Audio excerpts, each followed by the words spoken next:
Baik, puji Tuhan, selamat malam ibu-ibu, kaum wanita yang dikasihi Tuhan. Dari manapun kita berada pada malam hari ini, senang sekali bisa berjumpa kembali. Dan mari kita berdoa kiranya sesederhana apapun yang kita dengar malam hari ini, itu bisa menjadi berkat bagi kita semua, bisa menyegarkan jiwa kita. Sekali lagi mari kita berdoa. Tuhan, berbicaralah kepada kami melalui firman-Mu pada malam hari ini. Apapun situasi kami berada di tempat dimanapun, kami berdoa biarlah Roh Kudus-Mu bekerja, supaya firman-Mu boleh menjadi bagian hidup kami pada malam hari ini. Hamba-Mu bukanlah siapa-siapa, hamba-Mu terbatas, tetapi tidak ada yang mustahil bagi Engkau untuk Engkau memakai hamba-Mu untuk menjadi saluran berkat bagi kami semua pada malam hari ini. Tuhan, hikmat-Mu menyertai dan nama Tuhan saja yang dipermuliakan. Sekali lagi Tuhan, berbicaralah kepada kami, di dalam nama Tuhan Yesus kami siap mendengar. Amin. Baik, malam hari ini kaum wanita yang luar biasa di dalam Tuhan, kita akan belajar dengan satu tema, yaitu wanita kartu buruk ya. Oke, udah terlihat ya, wanita kartu buruk ya. Nah ini dia, wanita kartu buruk. Nah ini ya, terlihat sekali. Baik ibu-ibu yang dikasih Tuhan, kaum wanita ini bukan hanya ibu-ibu ya, tapi ada juga yang masih gadis yang mengikuti ini ya. Baik, mari kita melihat firman Tuhan lebih dahulu di dalam Kejadian pasal 3 ayat 1 sampai dengan yang ke-7. Kejadian pasal 3 ayat 1 sampai dengan yang ke-7. Bagian firman Tuhan yang sudah cukup familiar untuk kita dengar, tetapi baik kita baca pada malam hari ini sekali lagi. Kejadian 3 ayat 1 sampai dengan yang ke-7. Adapun ular ialah yang paling cerdik dari segala binatang di darat yang dijadikan oleh Tuhan Allah. Ular itu berkata kepada perempuan itu, tentulah Allah berfirman, semua pohon dalam taman ini jangan kamu makan buahnya. Semua pohon dalam taman ini jangan kamu makan buahnya, bukan? Lalu sahut perempuan itu kepada ular itu, buah pohon-pohonan dalam taman ini boleh kami makan. Tetapi tentang buah pohon yang ada di tengah-tengah taman, Allah berfirman, jangan kamu makan ataupun raba buah itu, nanti kamu mati. Tetapi ular itu berkata kepada perempuan itu, sekali-kali kamu tidak akan mati. Tetapi Allah mengetahui bahwa pada waktu kamu memakannya, matamu akan terbuka dan kamu akan menjadi seperti Allah, tahu tentang yang baik dan yang jahat. Perempuan itu melihat bahwa buah pohon itu baik dan baik untuk dimakan dan sedap kelihatannya. Lagi pula pohon itu menarik hati karena memberi pengertian.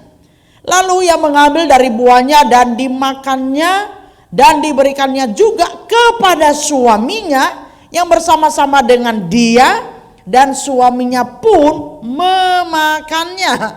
Maka terbukalah mata mereka berdua dan mereka tahu bahwa mereka telanjang. Lalu mereka menyemat daun pohon ara dan membuat cawat. Kaum wanita yang dikasihi Tuhan, kaum wanita yang dicintai oleh Kristus, wanita kartu buruk.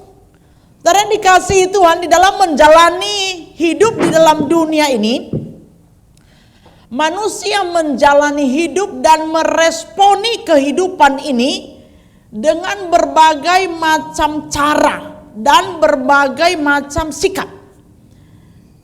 Secara khusus ketika persoalan hidup datang dan kita hadapi, paling tidak ada dua tipikal yang kita munculkan di dalam kita merespon sebuah persoalan di dalam hidup ini. Dan ini menjadi dua tipikal manusia pada umumnya. Yang pertama adalah manusia tipe positif. Dan yang kedua manusia tipe negatif. Nah, manusia kartu buruk atau manusia kartu buruk, wanita kartu buruk itu termasuk di dalam manusia tipe negatif. Jadi ketika ada persoalan di dalam dia menjalani hidup, maka caranya merespon itu masuk dalam kategori tipikal yang negatif. Nah, sebenarnya tipikal negatif itu pun macam-macam dia meresponinya. Negatifnya seperti apa? Respon negatifnya seperti apa? Nah, itu macam-macam. Nah, satu bagian dari bagian-bagian respon negatif itu kita pelajari pada malam hari ini dengan tentu melihat bagian firman Tuhan dan juga contoh-contoh di dalam Alkitab. Sembari kita mendengarkan ini, sambil kita juga melihat diri kita sendiri, jangan melihat orang lain tetapi kita melihat diri sendiri supaya kita disegarkan melalui bagian ini. Nah, saudara yang dikasihi Tuhan, wanita kartu buruk. Apa itu wanita kartu buruk? Langsung saja saudara ya, mari kita melihat ciri-ciri dari wanita kartu buruk. Apakah itu pernah kita ada di dalamnya atau justru sama sekali tidak pernah gitu ya. Oke, baik. Ciri-ciri yang pertama saudara, ciri-ciri yang pertama adalah dia mempercayai pikiran yang salah dan mengikutinya. Ciri wanita kartu buruk yang pertama adalah dia mempercayai pikiran yang salah dan mengikutinya. Nah, ini ya. Apa itu pikiran yang salah itu apa? Macam-macam lagi itu. Macam-macam lagi pikiran yang salah dan yang mengikutinya.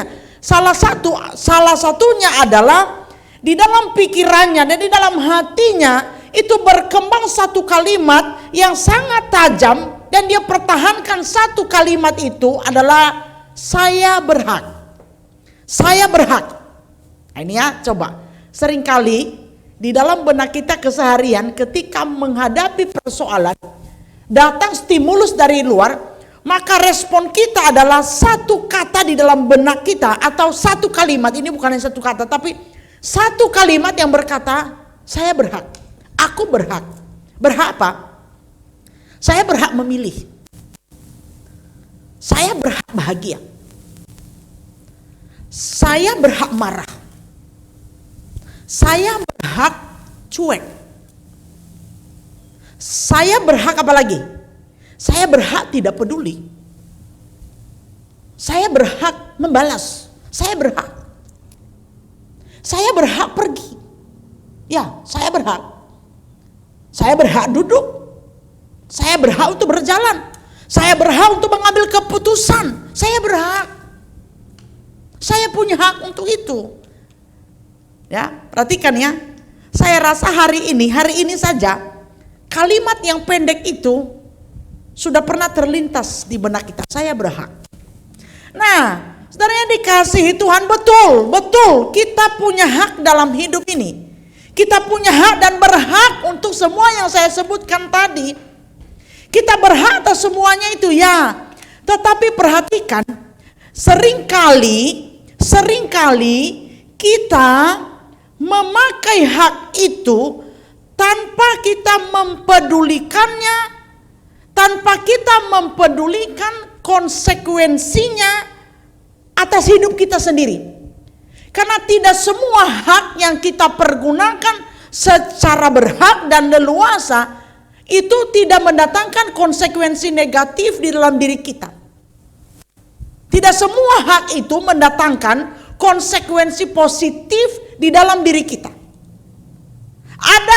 Ada hak tertentu yang kita tidak bijaksana memakainya, yang kita tidak pertimbangkan memakainya. Hanya kita percayai pikiran kita bahwa saya berhak melakukan itu, tapi kita tidak mempertimbangkan konsekuensinya di dalam diri kita, terlebih konsekuensi negatif dalam diri kita. Maka ketika kita melakukan hak itu yang seakan-akan kita berhak melakukannya, itu menimpa kepada diri kita sendiri hal-hal yang negatif. Bahkan seringkali karena kita gegabah memakai hak kita, kita terlalu percaya diri memakai hak kita dan mempercayakan pikiran yang terlalu menekan itu hakku, aku berhak untuk itu, kita juga seringkali melukai orang-orang di sekitar kita. Kita seringkali tidak mempertimbangkan juga hak orang lain di sekitar kita. Bahkan kita akhirnya terlalu bernafsu memakai hak kita tanpa mempertimbangkannya dengan seksama. Kita seringkali melukai orang di sekitar kita. Kita seringkali melukai orang di sekitar kita. Kita seringkali menyakiti orang di sekitar kita. Bahkan kita juga tidak jarang menghasilkan persoalan baru, bukan hanya untuk diri kita, tetapi juga untuk orang di sekitar kita. Terkadang, tidak jarang, kita memakai hak itu, kita terlalu percaya dengan hak kita. Bahkan akhirnya muncul persoalan, bukan hanya persoalan untuk diri kita, tetapi juga muncul persoalan baru untuk keluarga kita. Di tempat pekerjaan kita, di tempat pelayanan kita. Betul nggak?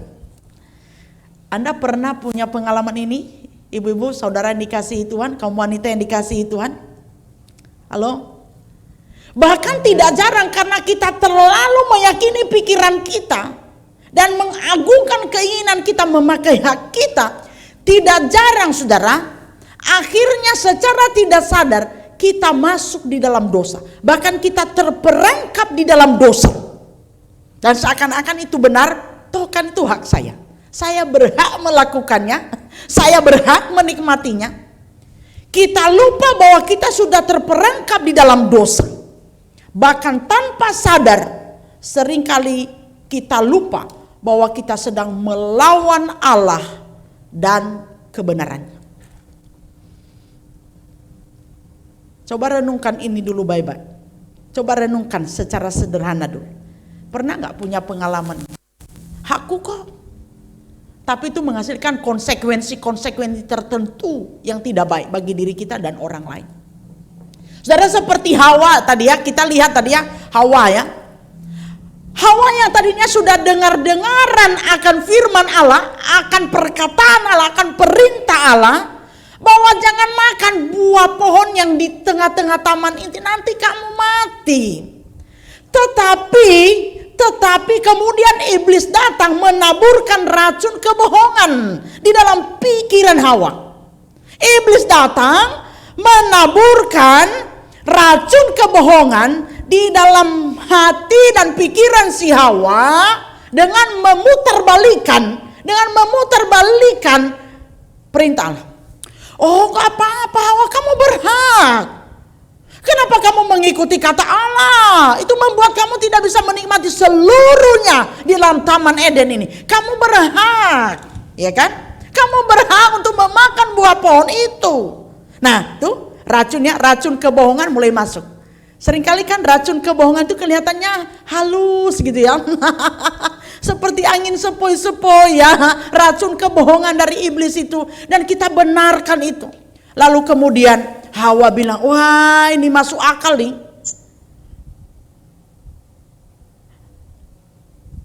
Ular bilang apa? Oh, Tuhan bilang nanti kamu mati. Enggak sesekalinya enggak mati.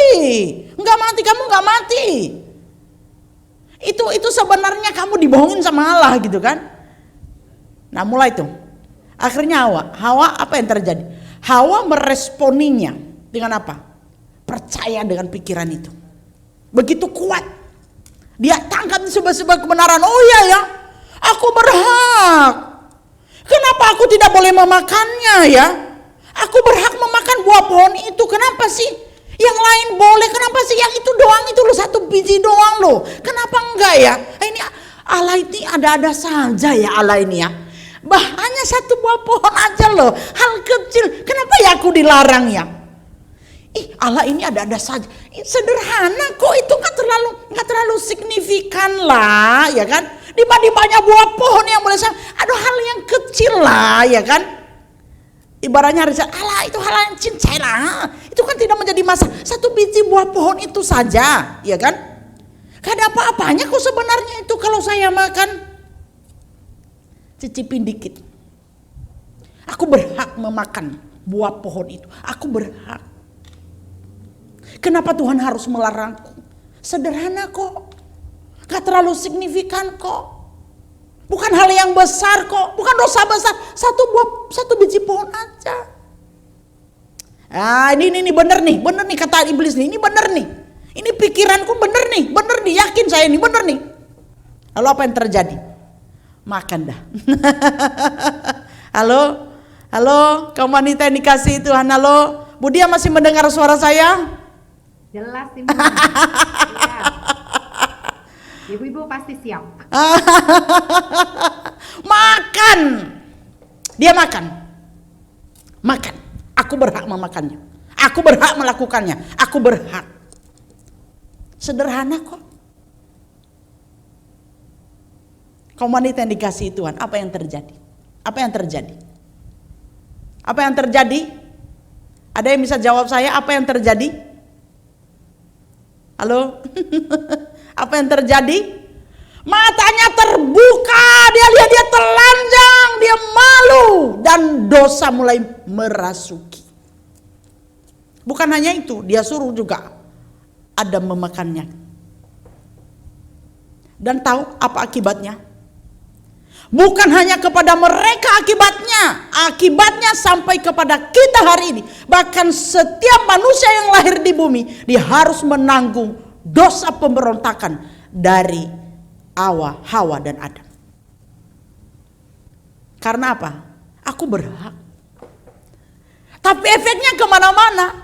Bukan hanya Hawa dan Adam yang menikmati efeknya, tetapi sampai kepada keturunan berikutnya, sampai kepada keturunan manusia selama-lamanya.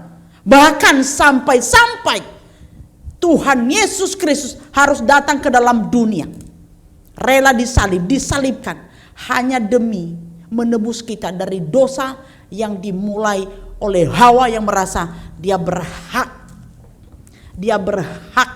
memakan satu biji buah pohon itu dan mengikuti racun kebohongan yang ditabur oleh ular si iblis itu di dalam pikiran, aku berhak. Nah, ya. Halo. Kaum wanita, ibu-ibu, kaum wanita dikasihi Tuhan, paham sampai di sini? Diberkati sampai di sini? Halo? Yes, Ibu. Amin. Oke ya. Amin.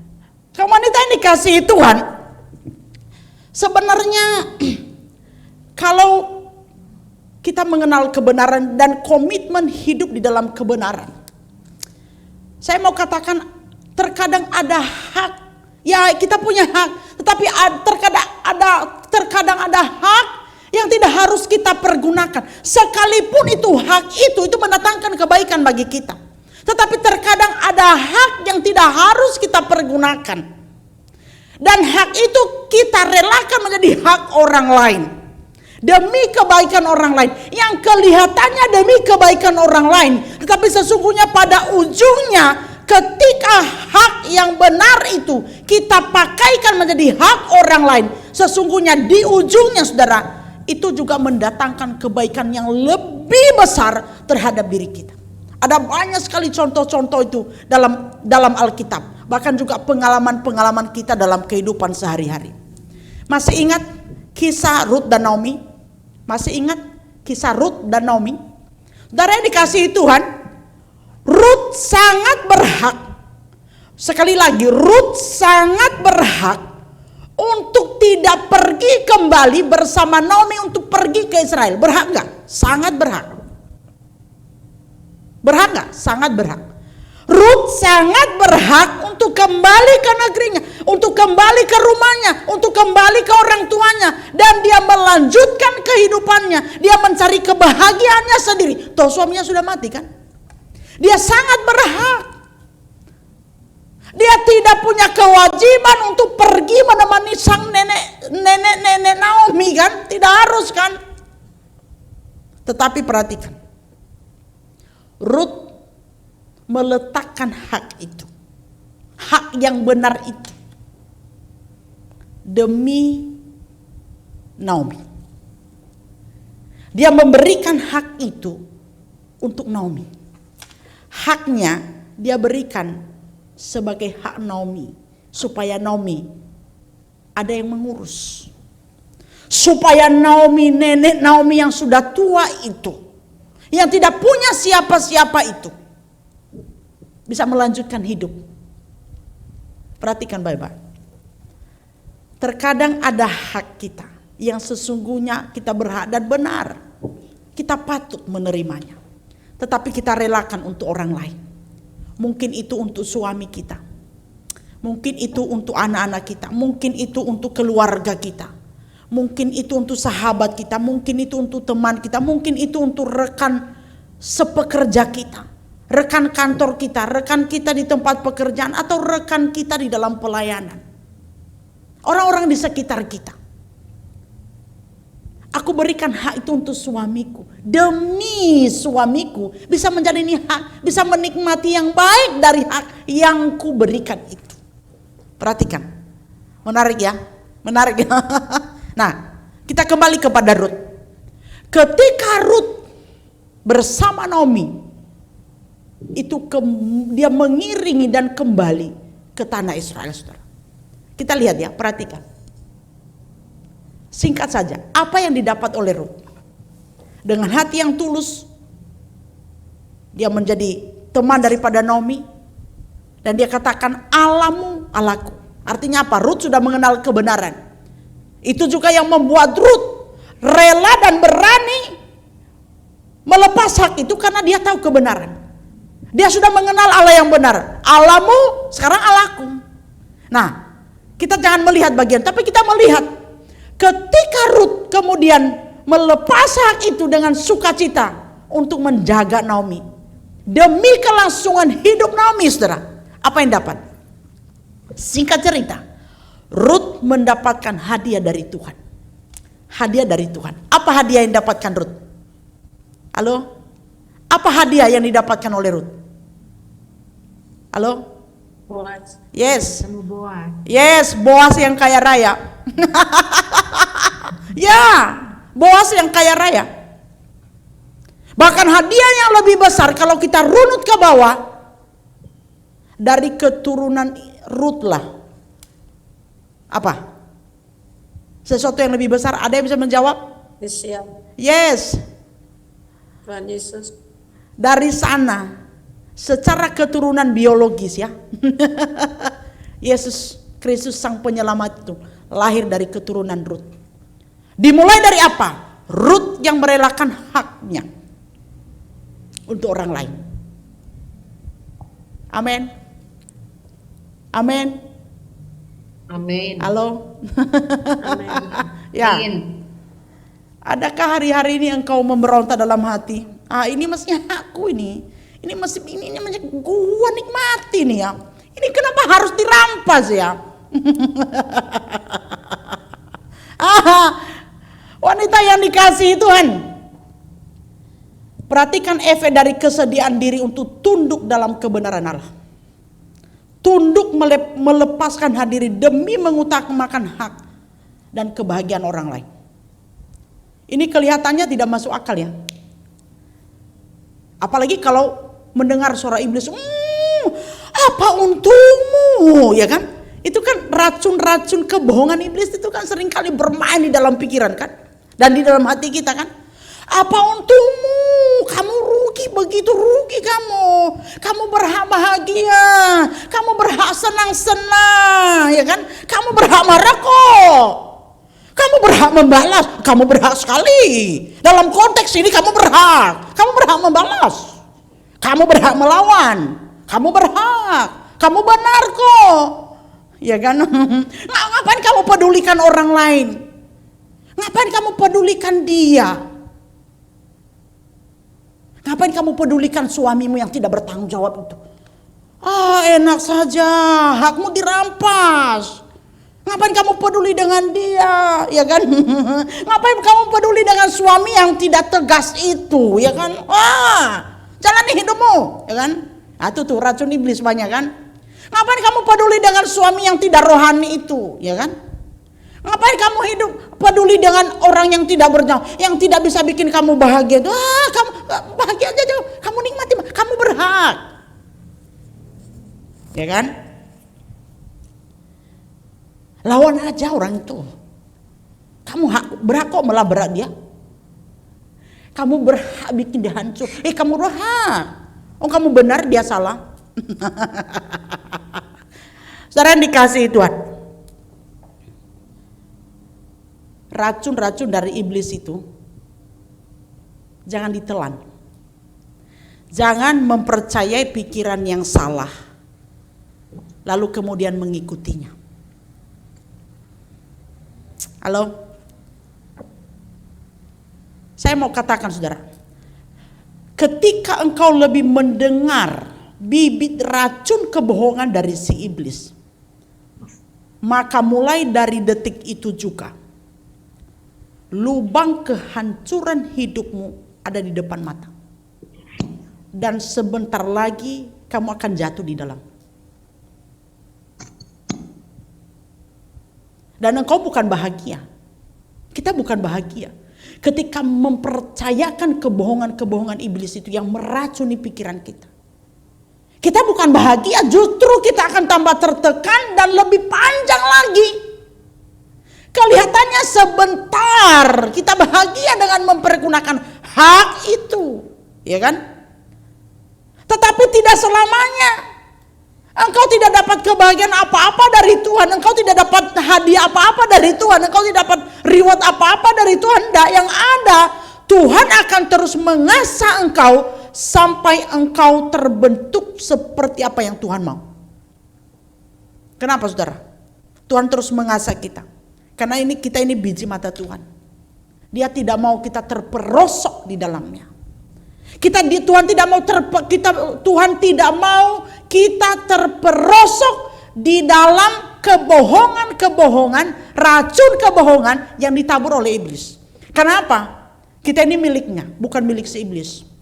Maka selama engkau memberi diri diracuni oleh iblis, selama itu juga Tuhan akan terus mengasah engkau.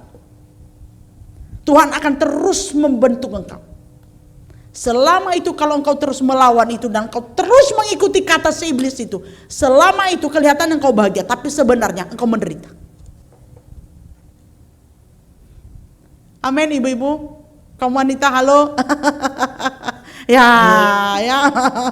Nah, kalau nanti sudah sampai di tahap itu lalu apa yang terjadi? Kita bilang gini apa? Oh, Allah nggak mengasihi saya. Ini bagaimana nih?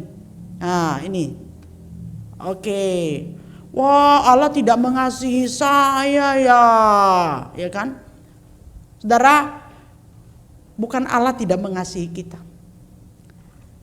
Macam-macam tawaran di dalam pikiran itu datang dari si iblis. Itu bisa datang kapan saja, mulai dari kita buka mata sampai tutup mata. Apapun tawaran itu pilihan. Itu pilihan. Bukan Allah yang salah. Bukan Allah yang salah. Allah tidak salah. Pikiran Anda lah yang salah. Anda lebih memilih mengikuti kebohongan si iblis dalam pikiran Anda daripada kebenaran Allah. Itulah sebabnya Anda menderita. Nah, ini ya.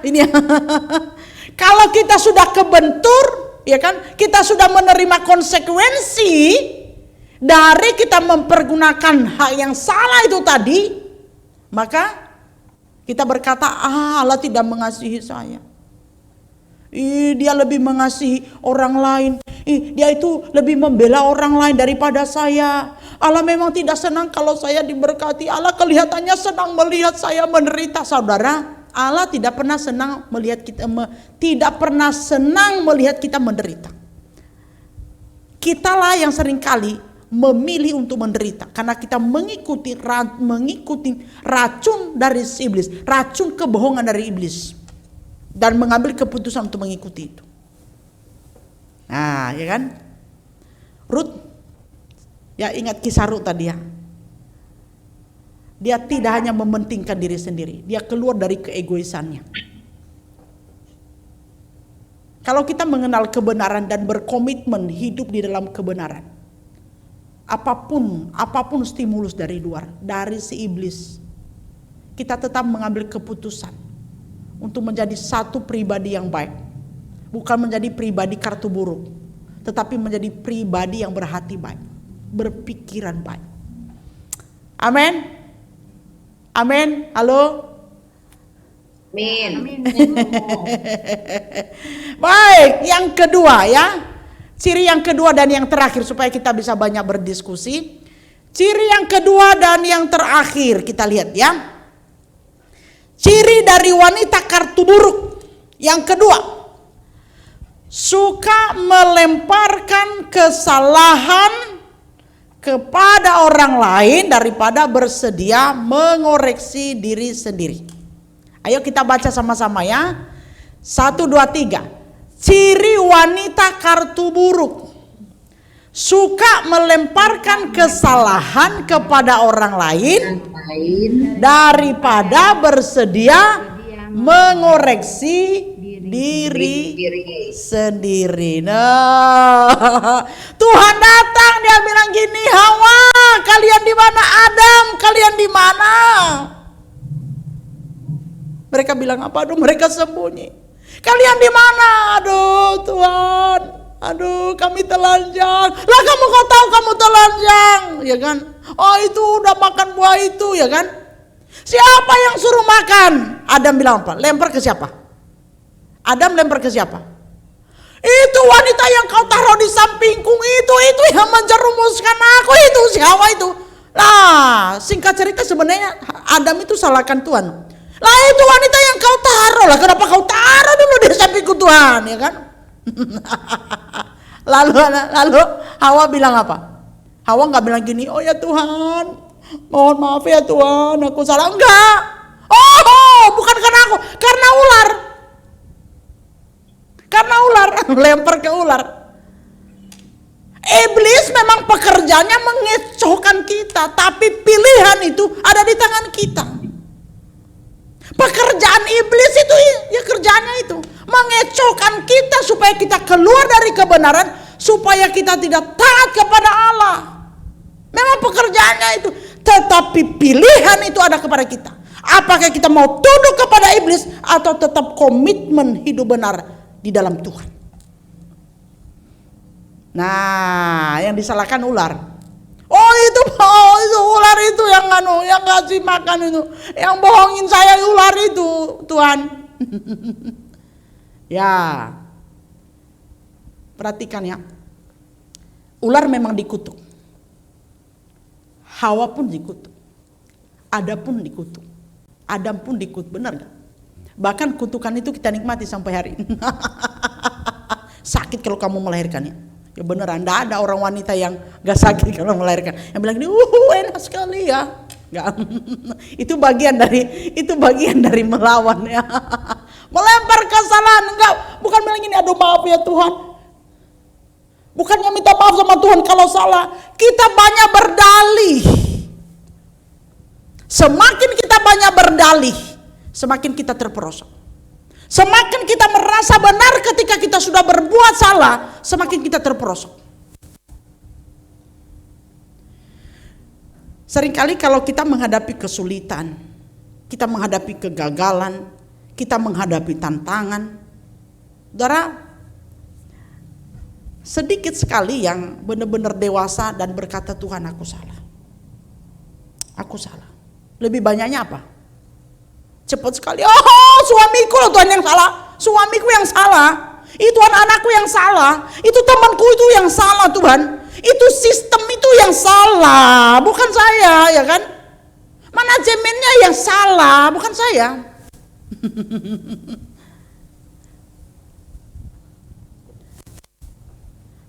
Nah itu sebabnya masalah kita banyak terjadi sebenarnya karena diri kita sendiri, cara kita merespon. Sebenarnya masalah kita itu hanya satu masalah. Hanya satu masalah. Jika kita tidak memperparahnya dengan sikap kita sendiri di dalam merespon masalah itu. Yang memperparah masalah adalah sikap kita. Sikap apa? Sikap melempar kesalahan kepada orang lain.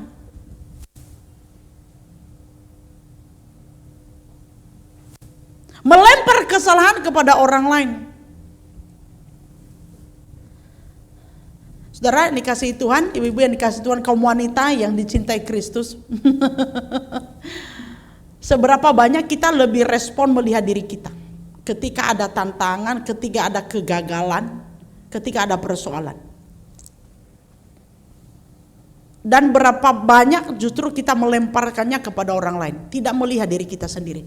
Oh, itu gara-gara suamiku. Habis dia begitu sih. Orangnya tipenya gitu sih, habis dia idolan dosa sih, habis gitu sih, habis gak bertanggung jawab sih, habis itu suami letoy sih, habis itu suami gak bertanggung jawab, habis dia sih gak rohani, habis dia begini sih, habis dia begini, akhirnya dia begini.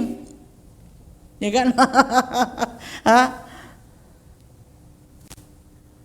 Sebenarnya bisa jadi persoalan itu dimulai dari hati kita. Dimulai dari hati kita, dimulai dari respon kita yang salah. Nah, coba kita baca kalimat itu ya, yang ada di bawahnya itu.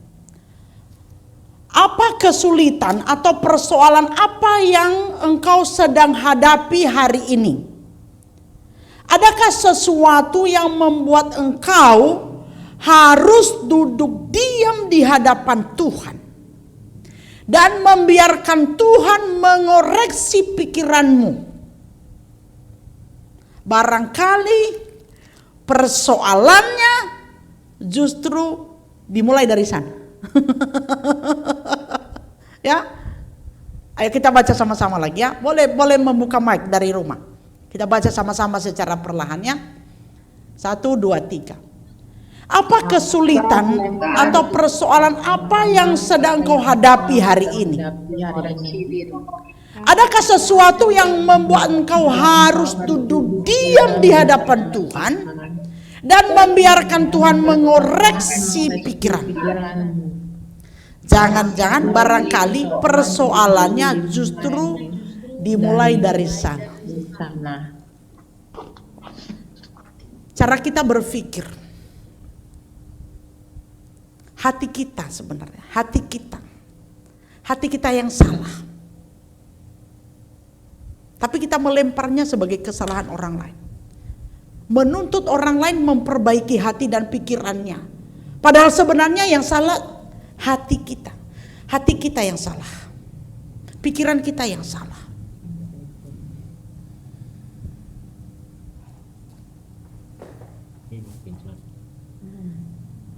Halo, kaum wanita yang dikasihi Tuhan, Anda diberkati sampai di sini? Halo.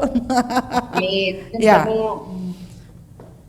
Kita melihat salah satu contoh yang terakhir. Kita coba bukakan di sini. Masih ingat enggak seorang yang bernama Abigail? Abigail itu istrinya siapa? Ada yang bisa menjawab? Abigail itu istrinya siapa? Istrinya Nabal. Ya, pinter. Nabal itu baik apa enggak? Nabal itu dikatakan dalam firman Tuhan tuh, Nabal itu kasar dan jahat. Oke? Abigail baik. Suaminya ini memang jelas-jelas Abigail baik, dan suaminya itu jahat dan kasar. Nah, coba perhatikan ya. Sebenarnya Abigail baik. Ketika persoalan yang mengancam ada di depan mereka, mengancam keluarga mereka akibat Nabal menghina Daud kan? Singkat ceritanya, Nabal menghina Daud, ya kan? Apa yang dilakukan Abigail? Abigail benar loh. Apa yang dilakukan Abigail? Ada yang bisa merespon? Apa yang dilakukan Abigail? Apa kemudian dia cari suaminya Nabal yang jahat dan kasar itu, lalu dia bilang gini, gara-gara kamu ya, kamu gak tahu diri, kamu lawan itu Daud. Ini sekarang akibatnya kita terancam, kita bisa mati nih, ya kan? Atau dia teriak-teriak, dia maki suaminya, ini dasar laki-laki gak karuan, dasar laki-laki bodoh, dasar laki-laki gak tahu diri, dasar laki-laki jahat, dasar laki-laki kasar kamu, ya kan? Apakah itu yang dilakukan oleh Abigail? Seorang wanita yang benar dia. Dia gak jahat seperti suaminya. Saudara, Abigail tidak melemparkan kesalahan dan meneriakin suaminya dalam kesalahan itu. Sekalipun sebenarnya suaminya salah. Apa yang dilakukan oleh Abigail? 180 derajat berbeda dengan suaminya. Dia tenangkan dirinya, dia tenangkan pikirannya, dan dia cari solusi atas ancaman itu. Atas ancaman yang ada di depan mata itu menghadang keluarganya. Karena perilaku suaminya yang jahat dan kasar itu. Abigail tidak lebih dulu teriak-teriakin suaminya, neken suaminya, bukan. Dia tenangkan hatinya, dia tenangkan pikirannya, dia temukan jalan keluar. Itu sebabnya nanti kita lihat dia keluar kemudian menghadap Daud. Dan dia minta maaf kepada Daud. Nah saudara yang dikasihi Tuhan, Tuhan menghardik itu Nabal. Akhirnya singkat cerita Nabal matikan. Nah di dalam kisah ini ya, kalau kita lihat kisah Abigail ini ya, Tuhan juga memberikan hadiah kepada Abigail. Apa hadiahnya? Dia cari istrinya Daud ya. Nah kita jangan menganalisa lebih jauh tentang itu. Tapi perhatikan. Sebenarnya benar kan Abigail. Tapi dia bukan tipe wanita kartu buruk. Yang suka melemparkan kesalahan dan mencari-cari kesalahan. Sekalipun suaminya salah, tetapi dia tidak menekan suaminya. Dia keluar mencari jalan keluar. Dia keluar mencari solusi dari persoalan keluarganya yang ada di depan mata. Bukan tambah neken suaminya. Lu neken kayak apapun, Nabal ya tetap jahat untuk karakternya. Dia keluar mencari jalan keluar. Dia keluar menjadi jalan keluar. Bukan bergelut di dalam kesalahan suaminya. Apalagi melempar kesalahan. Nah, kaum wanita yang dikasihi Tuhan, selalu ada hadiah memang ya. Selalu ada hadiah memang. Nah, sekarang kita lihat. Ada satu kalimat yang coba saya simpulkan di bagian ini.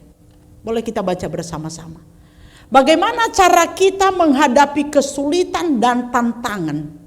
Sebenarnya sangat memperlihatkan siapa kita sesungguhnya di hadapan Tuhan. Saya baca sekali lagi. Bagaimana kita menghadapi kesulitan dan tantangan itu sangat memperlihatkan siapa sesungguhnya kita di hadapan Tuhan. Amin. Halo, amin. Ya, amin. Ya. Amin. Kesimpulan yang terakhir. Berita baik bagi kita.